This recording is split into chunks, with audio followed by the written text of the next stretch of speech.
Assalamualaikum warahmatullahi wabarakatuh. Nama saya Jihad Zulfikar.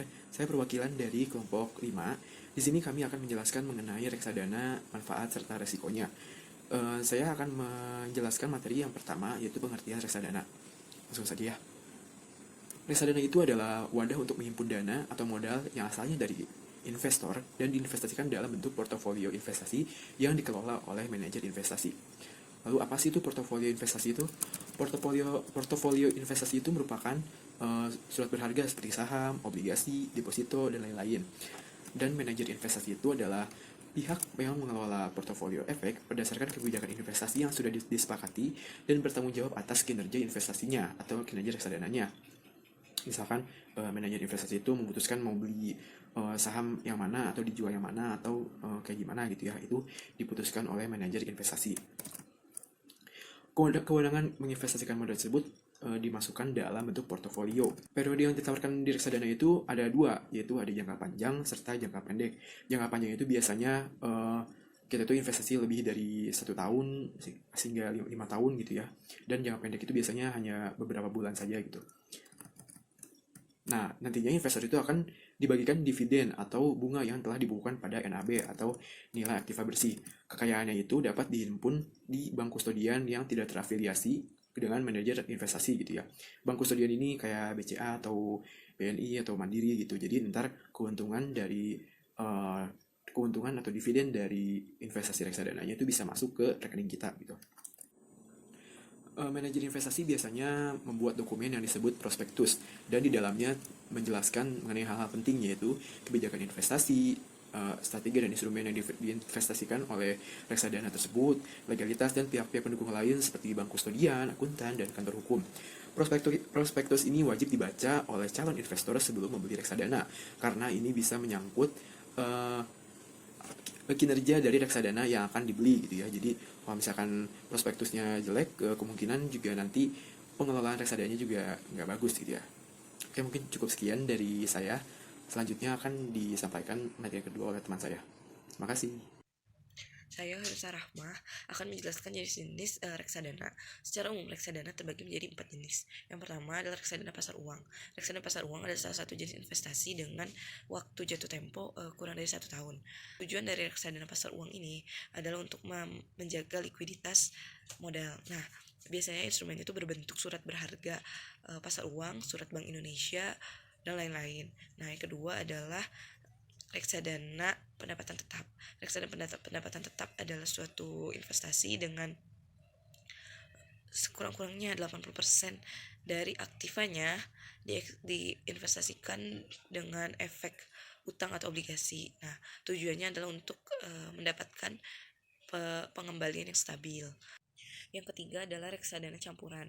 Reksadana campuran adalah jenis reksadana yang menginvestasikan dananya itu dalam bentuk portofolio yang bervariasi, bisa dalam berbentuk saham atau dikombinasikan dengan obligasi. Nah, yang keempat adalah reksadana saham. Nah, reksadana saham adalah salah satu bentuk reksadana yang sekurang-kurangnya menginvestasikan 80% aktifanya dalam efek yang berbentuk ekuitas gitu ya, dalam bentuk efek ekuitas. Nah, tujuannya itu adalah untuk pertumbuhan harga unit atau saham dalam jangka waktu yang panjang. Sekian dari saya. Baik, di sini saya akan menjelaskan tentang manfaat atau keuntungan berinvestasi dalam reksadana. Banyak cara yang dilakukan untuk berinvestasi reksadana. Yang pertama, kita bisa berinvestasi melalui bank penyedia reksadana. Umumnya setiap bank ternama di tanah air menjual produk reksadana. Kemudian yang kedua, reksadana juga bisa ditransaksikan melalui agen penjual reksadana seperti Bareksa yang telah mendapat izin resmi dari Otoritas Jasa Keuangan. Baik, yang kedua yaitu modal yang minim. Jika kita berpikiran investasi hanya bisa dilakukan oleh orang berduit, itu anggapan yang salah besar. Saat ini kita bisa berinvestasi reksadana mulai dengan 100.000. Bahkan untuk beberapa produk kita bisa mulai berinvestasi dengan nominal pembelian 10.000. Kemudian manfaat yang ketiga yaitu aman dan transparan. Investasi reksadana dalam pengelolaannya terbilang aman karena dana investor disimpan oleh pihak yang bernama bank kustodian. Bank kustodian adalah bank umum yang telah mendapat izin dari Otoritas Jasa Keuangan untuk bekerja sama dengan manajer investasi. untuk mengurus administrasi dan menyimpan kekayaan reksadana. Pada saat investor menyetor sejumlah uang untuk diinvestasikan di reksadana, uang tersebut tidak disetorkan ke rekening perusahaan manajer investasi, melainkan disetorkan ke rekening atas nama reksadana yang ada di bank kustodian. Kemudian, yang keempat yaitu diawasi otoritas jasa keuangan. Sebagai salah satu produk investasi pasar modal, reksadana diatur secara ketat oleh otoritas jasa keuangan. Setiap produk reksadana yang akan diterbitkan dan dipasarkan kepada investor telah terlebih dahulu dilaporkan dan mendapatkan persetujuan dari OJK. Dari resiko penyalahgunaan dana nasabah akan semakin kecil terjadi. Manfaat selanjutnya akan dijelaskan oleh Hera. Selanjutnya, saya Herapianti Priyana dari kelompok 5 akan melanjutkan pembahasan tentang manfaat dari reksadana. Nah, yang pertama ada diversifikasi aset. Nah, dalam diversifikasi aset ini, investor itu tidak dapat memilih saham atau obligasi yang dia inginkan, melainkan manajer investor lah yang akan menentukan kemana uang itu akan dialokasikan. Nah, karena itu dengan membeli satu produk saja, investor itu secara tidak langsung telah memberi beberapa efek atau emiten sekaligus. Nah, selanjutnya ada intensif pajak. Manfaat lain yang juga menguntungkan adalah hasil investasi reksadana bukan merupakan objek pajak. Kenapa? Karena reksadana juga menjadi subjek pajak yang memiliki kewajiban perpajakan sesuai tarif yang berlaku. Nah, karena itu, segala aktivitas pengelolaan portofolio reksadana itu telah dikenakan pajak dan semua itu telah tercermin di dalam harga NAB per unit yang dihitung dan dilaporkan setiap hari. Selanjutnya ada likuiditas tinggi. Nah, salah satu kelebihan dari reksadana lainnya yaitu likuiditasnya yang tinggi. Artinya, investor itu dapat mencairkan reksadana dengan mudah dan cepat, tentunya setiap saat. Dan yang terakhir ada imbal hasil menarik. Nah, hal yang paling utama sebenarnya yaitu potensi imbal hasil dari reksadana yang menarik dalam jangka panjang.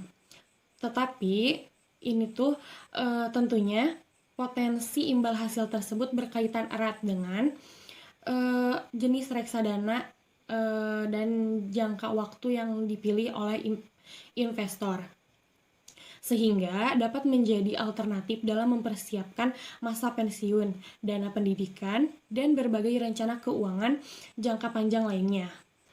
Terima kasih, sekian dari saya. Selanjutnya akan dilanjutkan oleh teman saya.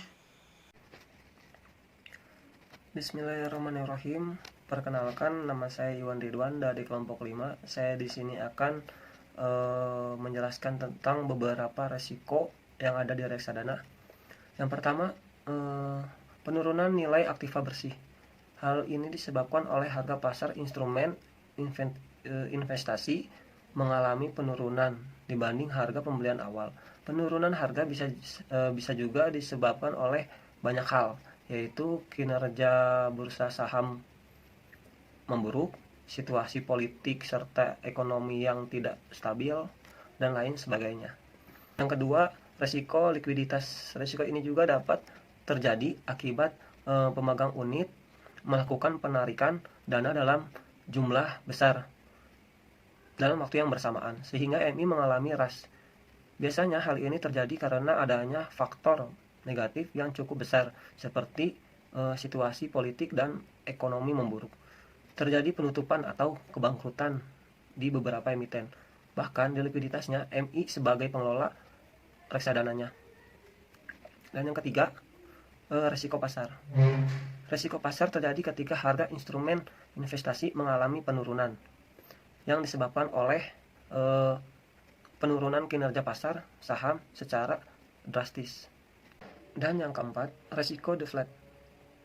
Masalah ini atau resiko deflate sering terjadi ketika MI membeli obligasi milik emiten yang ternyata mengalami kesulitan finansial, padahal sebelumnya kinerja perusahaan masih baik-baik saja. Akibatnya pihak emiten terpaksa tidak membayar kewajibannya.